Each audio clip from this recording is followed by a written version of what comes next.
Peace, y'all. Peace, peace, peace. So, in this video, we're gonna be talking about Dr. Dre, all right, and his influence in a lot of hip hop culture, all right. Now, for those that want to know, okay, I'm gonna be breaking down some stuff about how Dr. Dre basically involved himself in a lot of things that most of us are not familiar with. All right, now it all starts from the group CIA, all right, and the world class wrecking crew. All right, now CIA, we all know, is a group that basically had members such as Ice Cube involved in it, right? But they actually stood for criminals in action. All right, but we all know what CIA actually stands for, Central Intelligence Agency, right? And then you had the world-class wrecking crew. Now, most people don't know this, all right, but a guy by the name of Steve Yano, okay, Steve Yano played a major part in NWA's career, and we're going to break down how he got connected to all of this as well. Now, Steve Yano is no longer here with us, so I'm going to be respectful to his friends and family, but I do have to, tell the truth on how he basically got involved in the business as well. Now, Steve Yano actually attended Cal State, Los Angeles, where he met his wife, Susan. Now, Susan and Steve hosted a disco night at a local club on Mondays. All right, and opened up a booth where they sold vinyl records at the local swap meet in Compton. All right, now for those that don't know, this is how Dr. Dre actually really got put on in the music business. All right, he met Steve Yano there at the swap meet, and was buying records, and Steve actually took a liking to Dr. Dre. All right, and decided to invest in him in his career, and will also bring him up, to perform on Monday nights at the club. Now, we can't leave out Grandmaster Alonzo, all right? Alonzo Williams, all right? Now, y'all remember what I told y'all about Grandmasters in hip-hop, right? A lot of these old school people was all considered Grandmaster such and such, right? But Alonzo actually saw business first and quickly formed the world-class wrecking crew. All right, now Steve was actually secretly putting together NWA. All right, and this is how Eazy-E and all of these people got involved, right?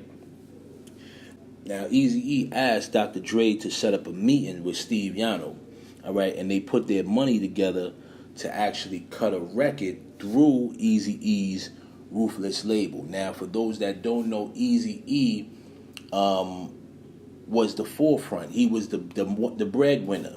All right, a lot of the money that NWA didn't have, Eazy-E put up first. This is why when you look at the back cover of the NWA album, it says Ruthless Records on there. That's Eazy-E's label. All right, now Dr. Dre actually sat back and learned the business. Okay, and sat next to Massa to get the game. This is how he got close with Jerry Heller and all these other people, right? Now, we're going to talk about CIA, the group CIA, right? Which started, all right, with Crazy D, who wrote their first song, okay? It was called Panic Zone. But they changed the name. It was originally called Hispanic Zone, but they changed the name to Panic Zone because Dr. Dre thought that the song would cause controversy throughout LA and stuff like that, right? Now, also in the group CIA, you had Sir Jinx, all right, who was actually Dr. Dre's cousin, all right, and Ice Cube. This is how they all came together. And then you had the Arabian Prince, who came down the line as well. But we all know the NWA story and the Death Row story, so we're not going to pinpoint that. But we want to pay very close attention to Dr. Dre's influence here. Now, we all know that groups like NWA and Dr. Dre, they promoted drug use and gang culture in hip hop, right? They started gangster rap, which was created, ironically, by the CIA. Now, in 1996, Dr. Dre formed his own label where he would put out a compilation of tracks that he basically produced. All right, he worked on artists like The Firm, Nas, Jay-Z, and also LL Cool J at the time. Now, Jimmy Iovine gave Eminem to Dr. Dre. All right, and Dr. Dre basically listened and made millions. All right, from signing Eminem. Now, where do you know that this would ever take place? I've never heard of nobody just giving somebody millions of dollars for them to just sign somebody and then voila. Why would Jimmy Iovine not sign Eminem himself, right? But he told him to get on board. And, that made Dr. Dre a millionaire. All right, now, at this time, before he signed Eminem, Aftermath Records was actually in a financial slump at the time. They had artists like Eve, The Firm, RBX, King T, and also Don Robinson from the group In Vogue. All right, but Dr. Dre really wasn't selling no records until he signed Eminem. All right. Now, like I said, who would just give somebody $1 million act unless, some type of favors was given? That's how I see it. You don't just randomly just give somebody a $1 million act and make them a millionaire. You know what I'm saying? So he knew that Dr. Dre would benefit from signing Eminem. All right, now Dr. Dre would go on to sign more artists to his label like Rakim, 50, The Game, Busta Rhymes, Raekwon, Kendrick Lamar, and more people, right? But in 2001, Dr. Dre actually sold part of his ownership of Aftermath Records to Interscope, and it earned him a spot in that good old $50 million club. Now, we all know about these $50 million clubs, right? When you get up there in them ranks, it's usually some funny stuff that goes on behind closed doors, right? They don't just give you all of this money without you participating in some weird activities. Now, I'm going to give y'all this information. You do with it as you may, but in 2008, Dr. Dre lost his oldest son to a drug overdose, which is kind of ironic.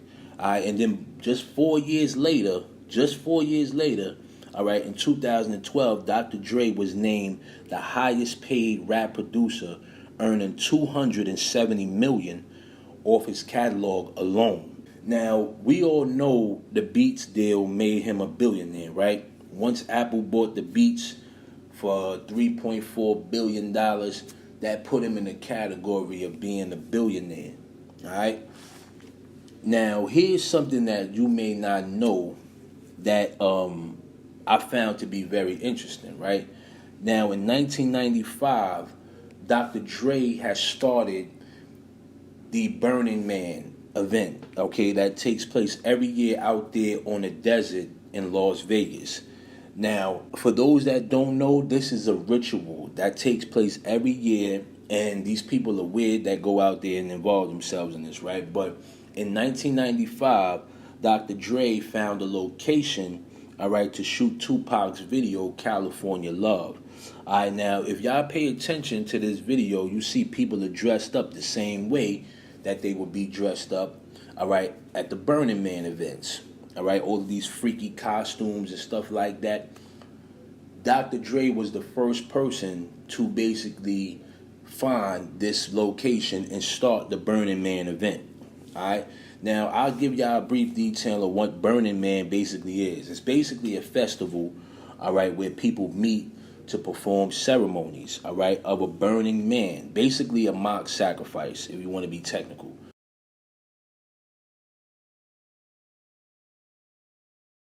All right, now, tell me if just let me know, does this look like the same person? Okay, because it doesn't to me. All right, it does not look like the same person if you ask me. Now, in 2021, Dr. Dre was sent to Cedars-Sinai Hospital where he was suspected of having an aneurysm. All right, but I know people that have suffered from aneurysms, right? And for the most part, they don't remember anything. And most of them don't speak as clear as this. Sister and everybody coming in the room and shit nobody like that. told you. Nobody told me. I had no idea. That was crazy. So I'm in the ICU for 2 weeks. Because of what was going on in my brain, they had to wake me up every hour on the hour for 2 weeks to do these tests. I'm like basically looking like sobriety tests, like touch your nose, rub your heel on your calf and all that shit. So every hour for 2 weeks, I had to wake up and do that. You were tired all the time. Tired. As soon as they leave, I would try to go to sleep because I knew they were coming back in the next hour. So that's what happened. At what point did it become real, like, oh, I'm in trouble here? Did that ever cross your mind? I never felt like I was in trouble. I felt like, okay, I'm just going through procedure and I'm ready to go home. I'm hungry. I didn't eat for 2 weeks. Jeez. That was a really crazy experience. But you came out of it. Yeah. Some will say I came out of it stronger than ever before.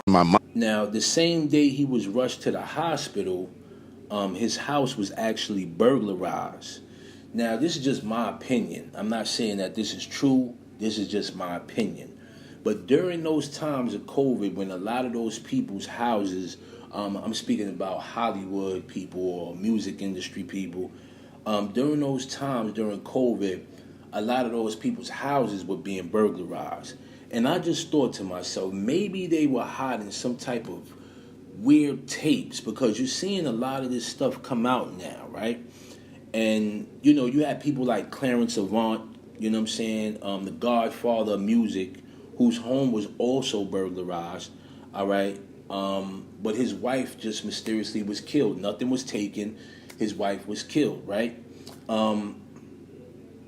It's just weird when you see a lot of these things that take place. I thought about this and I said, maybe, you know, these people have some type of tapes or some type of documents, all right, that, you know, a lot of these people are holding, and, you know, they got to get rid of them. You know what I'm saying? It's not always about money, because if there is a home invasion, if you know, like I know, and somebody witnesses a home invasion, for the most part, things are taken from the home, not a life. It's just weird, a lot of this stuff. And then you got people like Pop Smoke's killer that's just free, and you know, it's a lot of industry things that goes on behind closed doors. Now, Dr. Dre's kid says he won't help them, and we all know this already. I don't know. I think that maybe if about 2 years ago.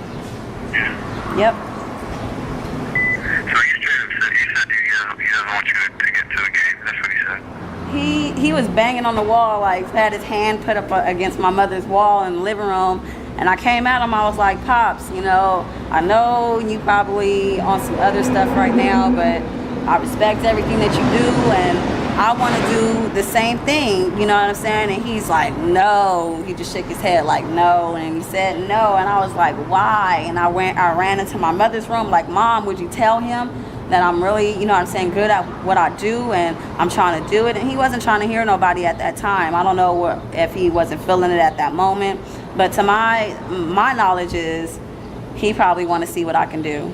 You know what I'm saying? And then that's all I can see for right now. You know what I'm saying? And then when I do come out, he's gonna hopefully help. If not, then it's gonna still look bad on his part, because everyone's gonna be like, okay, your daughter's out. Why aren't you helping her? You know what I'm saying? Here it is, TMZ. You got a minute? What's up, TMZ? What's going on? Your dad just got $3.2 billion. What are you doing at the Ontario airport, and where's the private jet at? Man, I don't know. Pops, where the private jet at, man? Man, that'd be nice right now. I mean, I'm about to fly coach, man. I'm hungry. You know? It's all good, though. So, hey, tell me something, though, man. He's a billionaire. Did your allowance go up? Or, you know, how much money are you going to ask your dad for? Man, that's his money, man. The B stand for Billy. You know what I mean? I knew he was going to do it, and I'm proud of him. That's him. You know, much power to him, man. And, yeah. He on the rise, man. He might be a trillionaire. You never know. So, are you gonna be mad if your dad doesn't hook you up with no money? Now he's a billionaire. Like I said, man, that's his money. You know, he took it to another level in hip hop, and I'm proud of him. And you know, a lot of people ain't gonna never reach that. I mean, I don't know how it is to wake up and be, you know, the first richest rapper in the business. You know, that reached $1 billion, $1 billion. My bad, $1 billion. No, you'll never see that. So where you headed right now? I'm headed to Mexico, man. Mexico, man. You gotta be joking, man. Nah, no joke, man. No joke You think that's a smart move? You might get held as ransom or something, man. But I want to say this, y'all. When you sell out, all right, you gotta do stuff like this. Do I think Dr. Dre is a clone? Yes. Okay. Do I think that he sold his soul? Yes. People like Alonzo have admitted that Dr. Dre would sell his soul for $1 million. Okay, he didn't say the name, but he did admit that somebody was in the studio and admitted that they would sell their soul for $1 million, and he was there. All right. So I don't put it past these people, man. I really don't put it past any of them.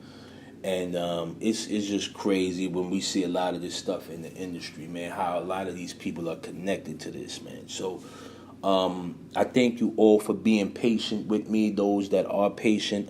It's not hard. It's not easy pushing out 3 videos on Patreon a week and basically, you know, trying to get live streams done on YouTube. So I greatly appreciate you all. You know, I'm getting things set up and organized over here, so just bear with me, y'all. I'm definitely gonna give y'all the content that y'all asking for. You know, just had a new move, so just bear with me. I'm getting everything in order, all right? But peace and blessings, y'all. Hope y'all enjoyed the video, and yeah.